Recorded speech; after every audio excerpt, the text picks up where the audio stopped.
ওম গরুড়ায় নমঃ। এটি ভগবান গরুড়ের মূল মন্ত্র। গরুড় দেব হলেন ভগবান বিষ্ণুর বাহন এবং একই সাথে শক্তিশালী দেবতা, যিনি সাপ ও অশুভ শক্তির বিনাশকারী। তাকে বলা হয় বৈদিক দেবতা তার্ক্ষ, যিনি আকাশে বজ্রের গতিতে বিচরণ করেন। পুরাণ মতে গরুড় হলেন ঋষি কশ্যপ ও বিনতা দেবীর পুত্র।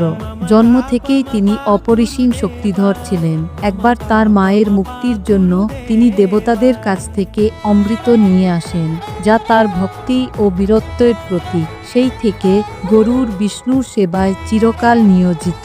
গরুড় দেবকে বিশেষত শাপদোষ, নাগদোষ ও বিষ থেকে মুক্তির জন্য পূজা করা হয়। বিষ্ণু মন্দিরগুলোর প্রবেশ পথে প্রায়শই গরুড় দেবের প্রতিমা স্থাপিত থাকে। বিশেষত শনিবার ও একাদশী তিথিতে 108 বার এই মন্ত্র জপ করলে দ্রুত ফল পাওয়া যায়।